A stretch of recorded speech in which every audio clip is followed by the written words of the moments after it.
माझं भाषण संपलं आणि मग नंतर माझं असं लक्षात आलं की सबंध मंच उभा राहिलेला आहे. 8,500 प्रेक्षक समोर ते उभे राहिलेले आहेत आणि ते उभे राहून तुम्हाला मानवंदना देत आहेत एका अर्थाने. कारण सत्यकथन हाच प्रत्येक साहित्य संमेलनाच्या अध्यक्षाचा एकमेव उद्देश असतो आणि असायला पाहिजे. वाद असले पाहिजेत, कारण ते जिवंतपणाचं लक्षण आहे. होय, तुम्ही जेव्हा काहीतरी बोलता त्यावेळेला काहीतरी क्रिया आणि प्रतिक्रिया देखील होत असते. साध्य करणं हे लेखकाचं काम आहे. ते काम नव्या पिढीने सुद्धा जर करण्याचा प्रयत्न केला तर जुन्या आणि नव्याचा संगम होऊ शकतो असं मला स्वतःला वाटतं. असं नाहीये की मागचे लोक काय बोलायचं बोलून गेले, आता संपलेलं आहे वातावरण, असं नसतं. त्यांच्या खांद्यावर उभे राहूनच पुढची पिढी येत असते आणि त्यांना त्यामुळेच लांबचं दिसत असतं. नमस्कार, मी प्रतिभा चंद्रन आणि नवराष्ट्राची ही जी विशेष शृंखला आम्ही दिल्लीमध्ये होऊ घातलेल्या मराठी साहित्य संमेलनाच्या निमित्तानं सुरू करतो आहोत, त्यामध्ये आपल्या सगळ्यांचं मनःपूर्वक स्वागत. या मालिकेच्या द्वारे आम्ही तुमच्याशी ज्यांची भेट घडवून देणार आहोत ते आहेत संमेलनाचे पूर्वाध्यक्ष, काही नामवंत असे साहित्यिक, आणि त्यांच्याशी चर्चा करणार आहोत ती अखिल भारतीय मराठी साहित्य संमेलनाची जी महाराष्ट्रातली परंपरा आहे त्या संदर्भात, याशिवाय त्यांचे अनुभव, त्यांचे किस्से, अशा सगळ्यांबद्दल आपण यामध्ये चर्चा करणार आहोत. यामध्ये अर्थातच राजकीय वादविवाद थोडे येतील, परंतु तो उद्देश नाहीये. मुळात साहित्याच्या अंगाने, साहित्य संमेलनाच्या अंगाने ही चर्चा व्हावी अशी अपेक्षा आहे. माझ्या सोबत आहेत भारतजी सासने. सर, आपलं खूप खूप स्वागत आहे. आपल्याला माहिती आहे की संमेलनाचे पूर्वाध्यक्ष राहिलेले आहेत आणि सगळ्या अध्यक्षांनी काहीतरी भूमिका प्रत्येक संमेलनाच्या वेळी घेतलेली आहे. त्यांचं साहित्य क्षेत्राच्या संदर्भातलं भाषण आणि त्यामधला कुठला तरी एखादा धागा पकडून त्यावर नंतर उभे राहिलेले वाद, असं नेहमी होत असतं. पण सुरुवात पहिल्यांदा हे करते सर, की तुमचं साहित्य संमेलनाबद्दलची अशी कुठली आठवण आहे, कदाचित ते तुम्ही अध्यक्ष होता त्यावेळची असेल किंवा अन्य असेल, की जी तुम्हाला आजही असं वाटतं की ही खूप संस्मरणीय अशी आहे? काही गमतीचे, काही ज्याच्याबद्दल बोलता येईल असे विषय आणि असे प्रसंग नेहमीच आठवतात. हो, जेव्हा मी उमेदवारीच्या काळामध्ये होतो त्यावेळेला या साहित्य संमेलनाकडे मी अतिशय उत्साहाने पाहत असे. त्यावेळेला मी मुद्दामून जायचो आणि काय तिथे चर्चा चालते आणि कोणत्या स्वरूपाची चर्चा चालते हे बघण्याचं मला मोठी उत्सुकता असायची. त्यावेळेचे काही अनुभव असे आहेत की साधारणपणे ग्रामीण भागामध्ये हे संमेलनं भरवली जायची आणि विशेषतः शाळा कॉलेजेस यांची मुलं, लहान लहान मुलं, यांच्यावर जबाबदाऱ्या टाकलेल्या असायच्या की ते व्हॉलंटियर्स म्हणून काम करायचे. त्यांना अर्थातच माहिती नसायचं की हा कोण साहित्यिक आहे, हा कोण कवी आहे. त्यामुळे त्यांना सुद्धा अडवणं हा प्रकार गमतीचा चालायचा. त्यामुळे अर्थातच ज्यांना अडवलं जायचं त्यांना राग येत असे. त्यामुळे मी त्यांच्या बरोबर राहत असे मुद्दामून आणि मग सांगायचो की अरे हे साहित्यिक आहेत, मोठे आहेत, हे वसंत असे हे आहेत, हे कवी आहेत किंवा नाटककार आहेत, आणि मग त्यांना मी आतमध्ये घेऊन जात असे. असे अनेक प्रसंग मला आठवत आहेत. पण त्यानंतरचा जो एक थोडासा विदारक एक आठवण आहे ती याची आहे. माझ्या नंतर झालेलं जे साहित्य संमेलन होतं त्याची आठवण आहे. त्याचे जे अध्यक्ष होते त्यांना तर सिक्युरिटीच्या नावाने पोलिसच अडवत असत प्रत्येक वेळेला, आणि त्यांचे कुटुंबीय आणि मी त्यांच्याबरोबर असे. तेव्हा मी सांगायचो की अहो, मी पूर्वाध्यक्ष आहे, हे आत्ताचे अध्यक्ष आहेत आणि यांना तिथे जायचंय आणि यांना तुम्ही अडवू नका, अशा तऱ्हेने मी त्यांना प्रत्येक वेळेला घेऊन गेलेलो आहे. हे वर्ध्याची आठवण आहे. त्यामुळे असे प्रसंग सुद्धा या संमेलनामध्ये नेहमी होतात. तेव्हा आता आपण दिल्लीला घेतोय, मराठी वातावरण आहे, तिथे तर आपल्या साहित्यिकांना कोण ओळखणार, तोंड ओळख सुद्धा नसते, नावांची ओळख असेलची शक्यता कमीच आहे. अशा प्रसंगी तिथे काय होईल मला माहिती नाही. सिक्युरिटीच्या नावाखाली कोणाला कोण अडवेल आणि कोणाचा कसा अपमान होईल किंवा काय होईल हे सांगता येत नाही. पण असे प्रसंग टाळले पाहिजेत असं मला स्वतःला वाटतं. विशेषतः माझ्या 95व्या अखिल भारतीय साहित्य संमेलनाची ज्या आठवणी आहेत ज्याच्याबद्दल मला प्रामुख्याने आज थोडंसं बोलायचं आहे, त्याबद्दल मी असं सांगू शकेन की 2 आठवणी आहेत. एक तर माझं भाषण लिहून झालं, तयार झालं, छापलं गेलं, वाटलं गेलं, आणि जेव्हा मी भाषण करायला उभं राहिलो त्याच्या आधी अनेक पुढाऱ्यांची भाषणं झाली होती बरोबर. आणि तोपर्यंत इतका वेळ गेला होता की त्यानंतर एक प्रकारची अस्वस्थता निर्माण झाली की आता आपलं हे भाषण कोणी ऐकेल की नाही. कारण 2 वाजले, 2:30 वाजले, 2:45 झाले. जेवणाची वेळ टळून गेलेली आहे. 8,500 प्रेक्षक समोर बसलेले आणि आधीच्या वक्त्यांनी तर काही हिशेबच मांडला नाही वेळेचा, कारण ते सगळे पुढारीच होते आणि त्यांनी आपापल्या पद्धतीनं जे काही बोलायचं ते बोलून अर्धा पाऊण तास प्रत्येकाने घेतला आणि भरपूर वेळ खर्च केल्यानंतर मग अध्यक्षाच्या वाट्याला तो माईक आला आणि त्यावेळेला जवळजवळ 2:45 झाले होते. अशा वेळेला मला एक चिंता अशी वाटली की आता भुकीची वेळ उठून गेली तर काय होईल, लोक जातील की नाही. पण मग नंतर मी बोलायला लागलो आणि नंतर मी जे काही बोललो ते त्यानंतर एक प्रकारचं ज्याला आपण तंद्रा म्हणतो, ट्रान्स म्हणतो, अशा एका अवस्थेमध्ये मी गेलो आणि मला जे बोलायचं ते मी सबंध तिथे, पण अर्थातच मी बोलत असताना मी सांगत गेलो की मला आता वेळ झाला असल्यामुळे मी एडिट करतो, कारण मी तुमच्या हातामध्ये लेखी स्वरूपाचंच भाषण दिलेलं आहे, पण मी तुम्हाला हे मुद्दे मी टाळतो, महत्वाचे मुद्दे मी तुम्हाला सांगत राहीन. असं सांगत मी त्याच्यामध्ये मी माझं स्वतःचं भाषण केलं. त्यानंतर विशेषतः जो उत्तरार्ध होता, पहिला जो भाग होता तो शुद्ध स्वरूपामध्ये साहित्यिक स्वरूपाचा असाच होता. त्यामध्ये क्रिएटिव्हिटी, लेखकाची स्वतःची निर्मिती क्षमता कशी असते, कथा काय, दीर्घकथा काय, कादंबरी काय, लेखकाची भूमिका काय असावी इत्यादी या संदर्भामध्ये मी बरंच काही बोललो होतो.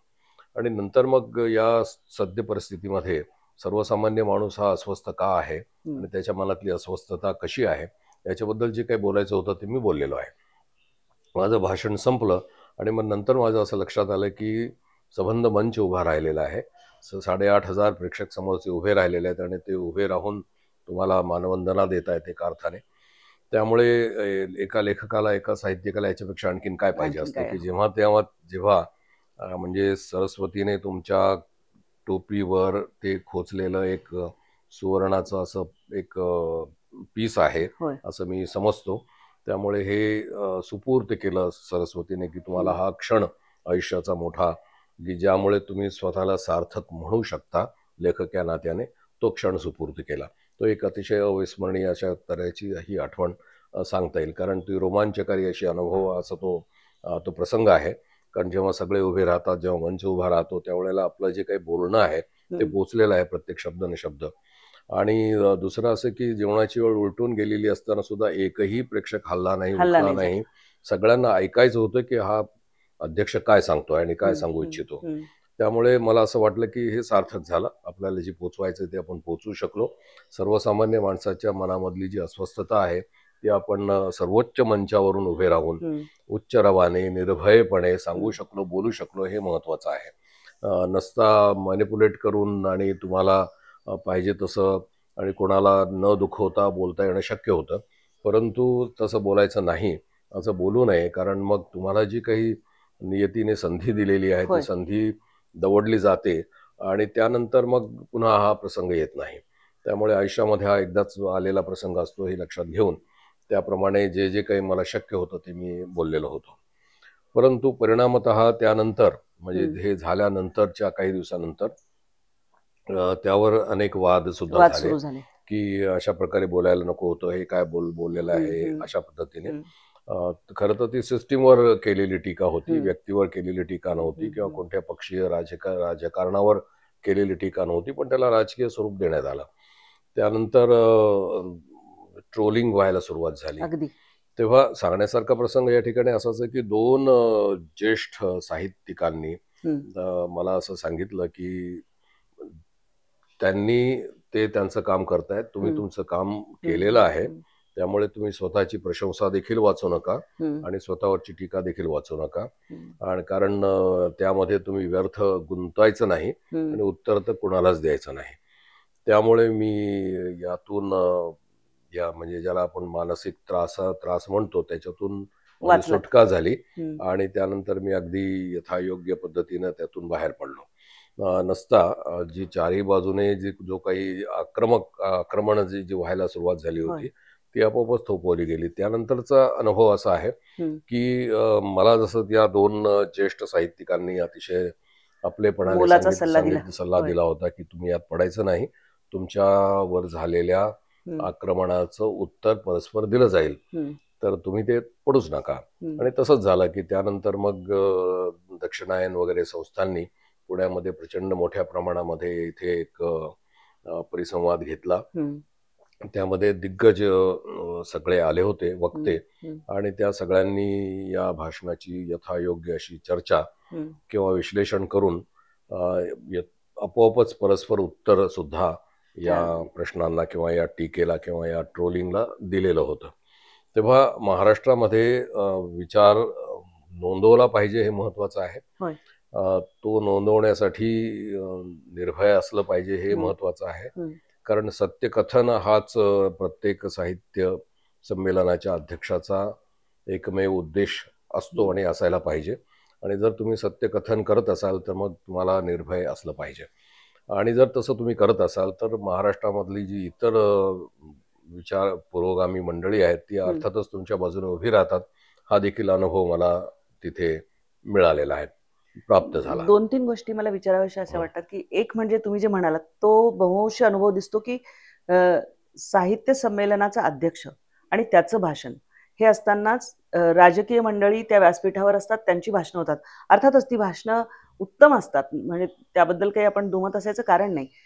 पण संमेलनाध्यक्षाचं भाषण हे प्रामुख्याने असलं पाहिजे. आणि जी अस्वस्थता तुमच्यात सुद्धा एक निर्माण झाली होती की अरे लोक ऐकतील की नाही ऐकतील, असा प्रसंग बऱ्याच ठिकाणी येतो की संपूर्ण ते जे भाषण आहे ते वाचायला त्या अगदी क्वचित विरळा असा अध्यक्ष असेल की ज्याला संपूर्ण भाषण वाचता आलं. काही बदल वाटतं तुम्हाला करायला पाहिजे यामध्ये? तसा बदल स्वतः न्यायमूर्ती यांनी केला होता, माझ्या नंतरच्या अध्यक्षांनी वर्ध्याला. त्यांनी असं म्हटलं, चपळगावकर, ते असं म्हणाले की मला माझं भाषण इथे आता प्रमुख मंचावर आणि प्रमुख कार्यक्रमामध्ये वाचायचंच नाहीये, वाचणारच नाही, मी नंतर संध्याकाळी वाचेन.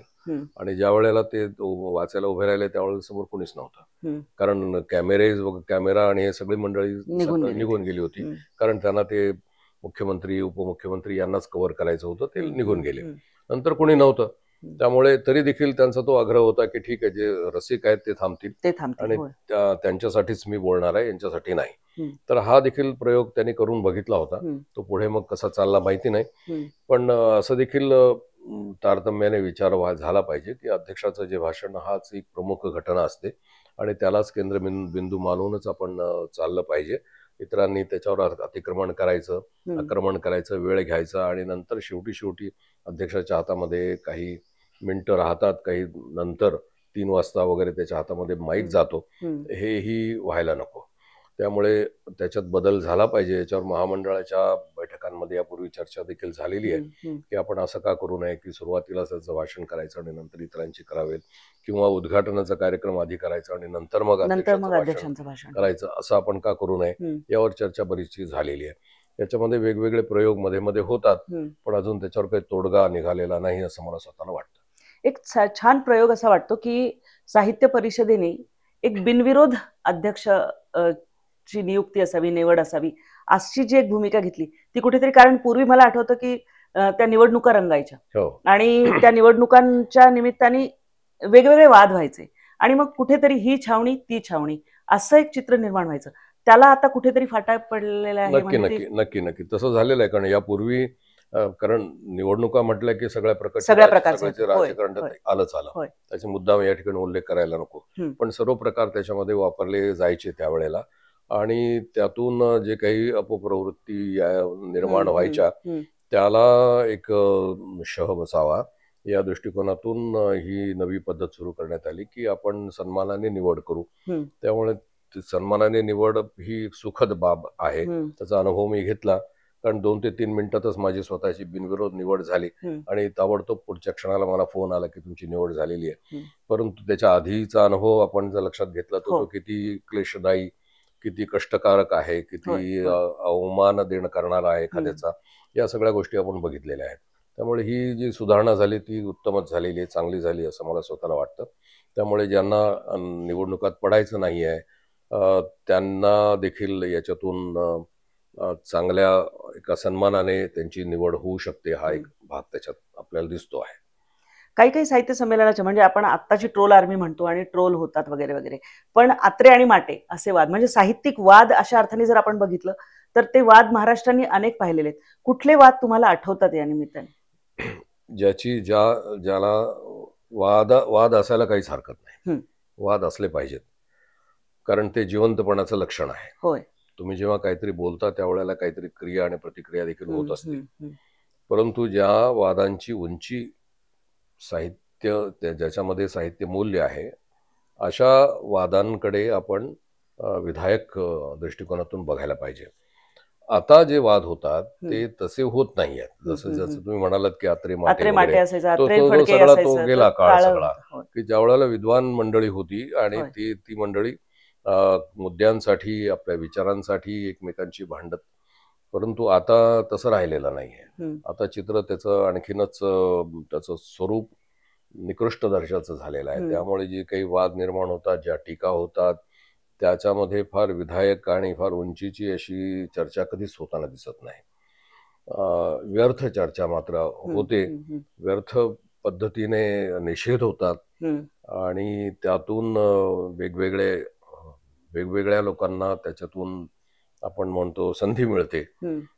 ती संधी मिळू नये, अधिक त्याचं मूल्य राखलं जावं, उंची राखली जावी असं मात्र आपल्याला सतत वाटत राहतं. अगदी बरोबर आहे. कारण ट्रोल आर्मी म्हणजे जी आत्ता आलेली आहे ती लगेच तुम्हाला कुठल्या ना कुठल्या आयडिओलॉजीचं लेबल लावून टाकते आणि मग त्यातून पुन्हा हे होतं. नक्की नक्की नक्की तसंच होतंय. आता माझ्या शेजारी जे बसले होते पुढारी, तर लगेच काही लोकांनी म्हटलं की मग हे त्यांच्याच पक्षाचे असावेत. आता मी कोणाच्या शेजारी बसणार किंवा माझ्या शेजारी कोण बसणार आहे हे मला त्या क्षणापर्यंत माहिती नसतं, म्हणजे कुठल्याही अध्यक्षाला, कारण ती मंचाची व्यवस्था त्याच्या हातातली गोष्ट नाहीये. त्याला जिथे सांगितलं जातं तिथे तो बसतो अध्यक्ष. त्यामुळे शेजारी कोण बसलो होतो आणि तुम्ही त्यांच्याशी काय बोलत होता आणि ते तुमच्याशी काय बोलत होते हा मुद्दा लक्षात घेऊन मग त्याप्रमाणे हे त्यांचेच असावेत, त्यांनीच त्यांना सांगितलं असावं, त्यांचेच विचार असावेत, अशा प्रकारे व्यर्थ चर्चा देखील अनुभवायला आलेली आहे. तर हा जो काही अनुभव आहे याच्यावरून असं लक्षात येते की आपलं जे बुद्धी वैभव होतं एकेकाळी, ज्याचा उल्लेख तुम्ही करता आहात, ते हळूहळू होता लयाला जाते की काय असं वाटायला लागलेलं आहे. आणखी आपण एक बघितलं महाराष्ट्रामध्ये की ज्या वेळी असं वाटलं की राजसत्तेला काहीतरी त्याची कानउघडणी केली पाहिजे, त्यावेळी साहित्यिकांनी भूमिका घेतली. मग दुर्गाबाई असतील, अगदी पु ल देशपांडे असतील, तेंडुलकर असतील, म्हणजे अशी मोठी ती एक नामावली आहे.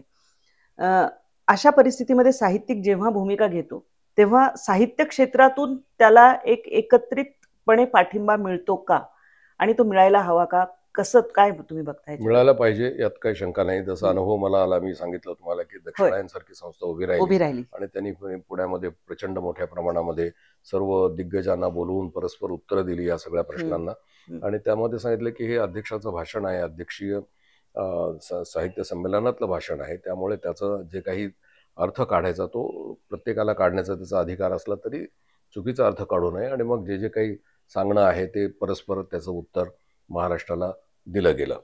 तर अशा पद्धतीनं देखील अनुभव आल्यामुळे मला असं वाटलं की आहे, आशेला जागा आहे. जेव्हा एकट्याची ही लढाई नसते, जेव्हा तो विचार मांडतो त्यावेळेला तो एका बाजूला आणि बाकीचे लोक त्याची लक्तर काढण्यासाठी एका बाजूला, असं चित्र दिसत नाही. तर बाकीचे लोक सुद्धा येतात आणि एक विवेकी महाराष्ट्र जो अजूनही जिवंत आहे त्याचं ते एक उदाहरण आपल्याला दिसत असतं.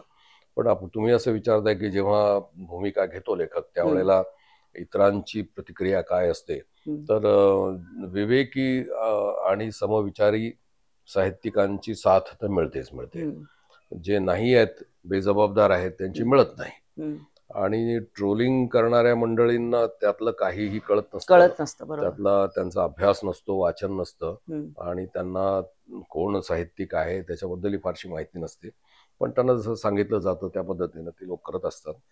त्यामुळे त्याकडे दुर्लक्ष करायला पाहिजे. हा जो सल्ला मला मिळाला होता तोच सर्वांनी लक्षात ठेवला पाहिजे असं मला वाटतं. तुमचे साहित्य संमेलन या म्हणजे या संकल्पनेशी पहिला परिचय कधी झाला आणि पहिलं संमेलन आठवतं का, जे तुम्ही कुठल्याही स्वरूपात म्हणजे प्रेक्षक म्हणून असेल, काही व्यवस्थेमध्ये असेल किंवा कुठलंही जे तुम्ही?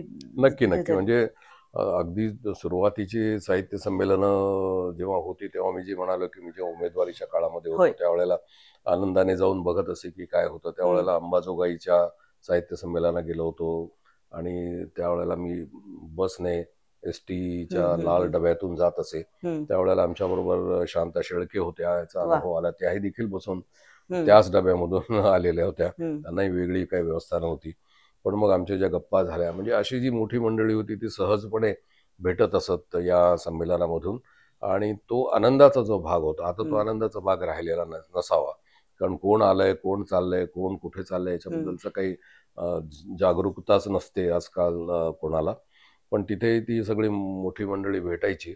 महानोरांची आठवण की एका बाजूने कवी संमेलन तर चालूच असतात पण ते यायचे आणि मग त्यांच्या भोवती त्यांचे चाहते बसायचे. आम्ही बसायचो खाली त्यांचं ऐकण्यासाठी जमिनीवरच आणि तिथेच मग एखादी वही घेऊन ते वाजवत वाजवत त्यांची कविता सुरू व्हायची आणि तिथेच कवी संमेलन सुरू व्हायचं आणि मग ते मध्यरात्रीपर्यंत चालायचं. हा जो काही रोमहर्षक असे जे आठवणी आहेत त्या विलक्षण आहेत. असं आता चित्र दिसत नाही. आता ना कवीबद्दल कोणाला प्रेम असतं, ना जितकं आकर्षण, ना मोठेपणा वाटतो. तर हे आपण बघतो आहे की अध्यक्ष चाललेला आहे आणि त्याला देखील अडवतायत. हा जो मी अनुभव तुम्हाला सांगितला सिक्युरिटीच्या नावाखाली. मग आम्ही सांगतो पोलिसांना की अरे ते अध्यक्ष आहेत, ते चपळगावकर सर आहेत, मी माझी अध्यक्ष आहे, मी त्यांच्याबरोबर आहे. मग माझं काम असं झालं त्यामध्ये की सतत मी त्यांच्याबरोबर राहत असे. कारण निदान त्यांचं वय आणि ते लक्षात घेतं त्यांचा अवमान होऊ नये यासाठी मग आम्ही प्रयत्नशील राहत आलो. तर असं अलीकडे होतंय. पूर्वी फार वेगळं वातावरण असायचं, फार प्रसन्न करणार असं असायचं. सुरुवातीच्या साहित्य संमेलनामध्ये आतून काय घडत असेल ते घडत असेल परंतु जे काही पाहायला मिळत होतं ते आनंददायकच होतं. आणखी एक कार्यक्रम पत्रिका जी ठरते आणि कसं तुमची जी लेखकांची पिढी होती त्यांनी सगळा गावगाडा माणूस जो आहे या सगळ्या धबाडग्यातला जो माणूस आहे त्याचं चित्रण, त्याचं जीवन हे तुमच्या साहित्यातून प्रकर्षाने जाणवतं. ते तुम्ही एक प्रकारे जगलेला पण आहात. आताची येऊ घातलेली नवी पिढी आहे ती अर्थात वेगळ्या वातावरणात जगते, वाढते आणि त्यांच्यात पण चांगले साहित्यिक आहेत, नाही असं म्हणता येणार नाही आपल्याला.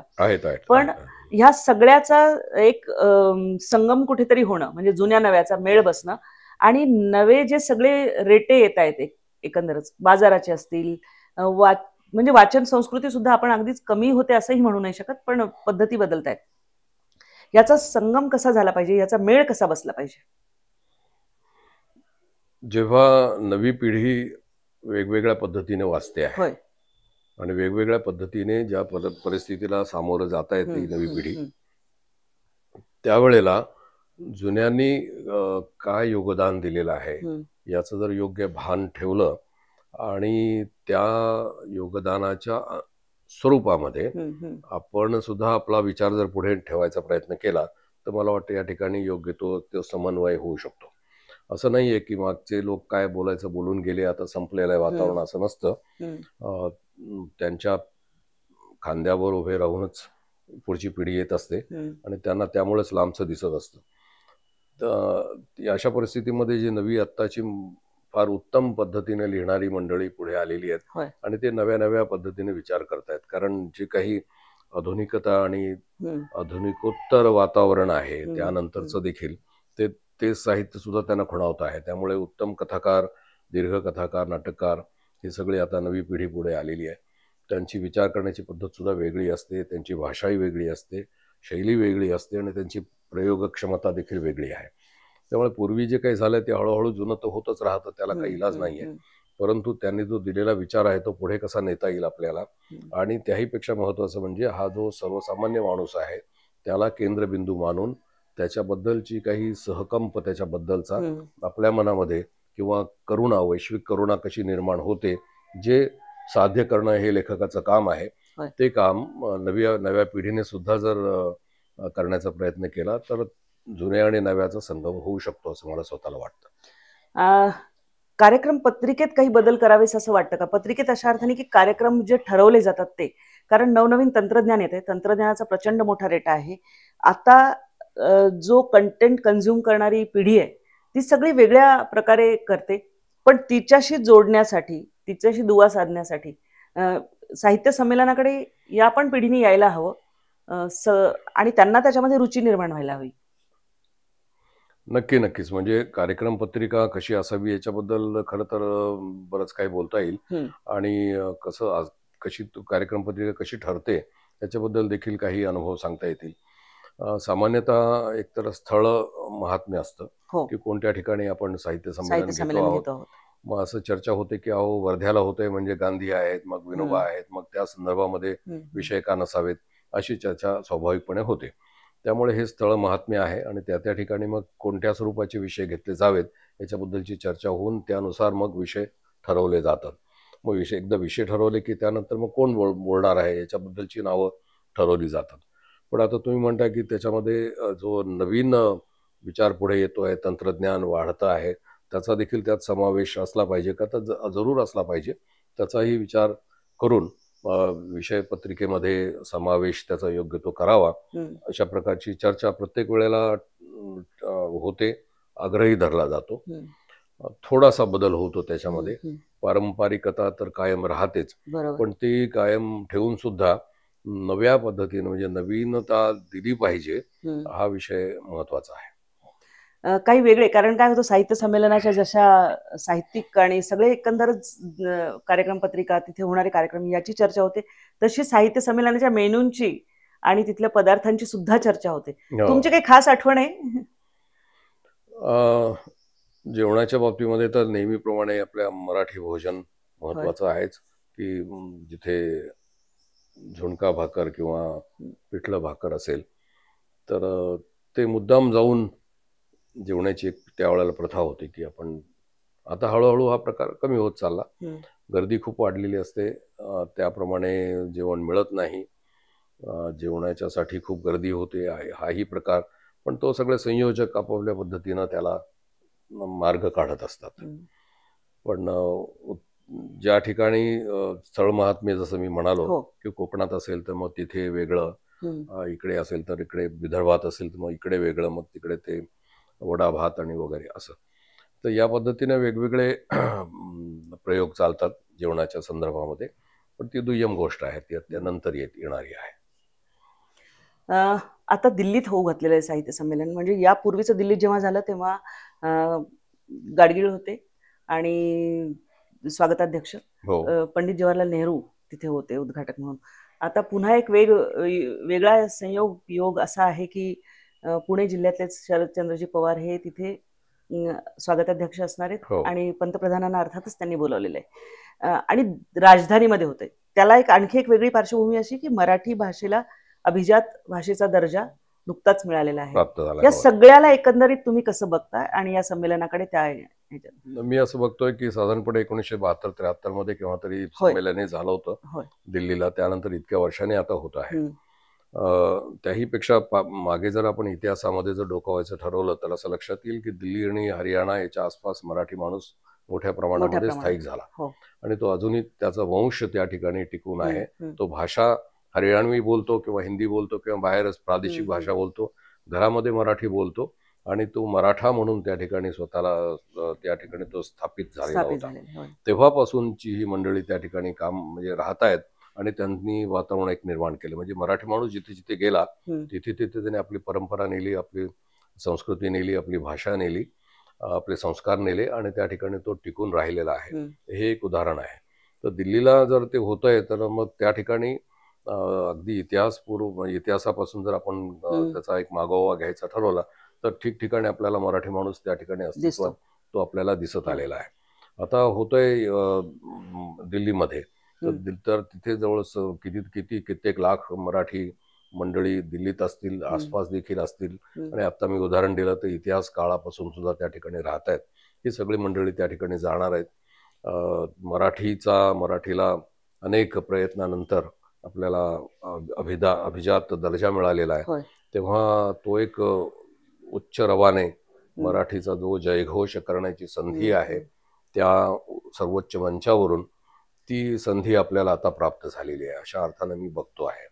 आणि आत्ताच्या ज्या संमेलनाध्यक्ष तिथे बोलतील त्यांचा तर समाजाच्या संदर्भामध्ये, संस्कृतीच्या संदर्भामध्ये लोकसंस्कृतीच्या संदर्भामध्ये हम्म. प्रचंड अभ्यास आहे, अभ्यासू होय, व्यक्ती होय, आहे. होय. त्यामुळे त्यांना जे काही तिथे बोलायचंय हम्म. ते या माणसाच्या, सर्वसामान्य माणसाच्या सुखदुःखाबद्दल ते बोलतील. आणि त्यामुळे अर्थातच मराठी आणि मराठीचा झेंडा तिथे जाणार आहे, फडकेल, अशी मला स्वतःला खात्री वाटते. शेवटचा प्रश्न तुम्हाला असा विचारते की तुम्ही एकतर भाषण जेव्हा लिहिलं तेव्हा ते घरच्यांशी चर्चा केलीत का? त्याच्यात तुम्हाला संभाव्य धोके दिसत होते का? आणि तुमचं साहित्याचा पहिला वाचक कोण असतो? घरात आहे, कोणाशी चर्चा करता? एकतर माझी बायको असते, ती होय. पहिल्यांदा तर, कारण ज्या वेळेला एक झेरॉक्स वगैरे नव्हते हम्म. त्यावेळेला मी लिहायचो आणि नंतर त्याची हस्तलिखित जी सगळे. हस्तलिखित प्रत असायची ती हम्म. पहिली ती तयार करायची. त्यामुळे पहिली वाचक तीच होती. आता सुद्धा तीच असते. आणि भाषण तयार होत असताना सहसा फार बारकावेने चर्चा त्याची झाली नाही, हम्म. कारण तो एक प्रकारचा असा एक रेटाच असा होता त्या वेळेच्या हम्म. परिस्थितीनुसार, की सर्वसामान्य माणसाचा जो काही आवाज आहे तो आवाजच बंद होण्याची परिस्थिती निर्माण झाली होती. हम्म. एक भयाचं वातावरण होतं. तेव्हा याच्याबद्दल बोलायचं की नाही बोलायचं नाही, याच्याबद्दल स्वतःलाच प्रश्न विचारत असे आणि नंतर मग घरच्यांशी देखील चर्चा करत असे.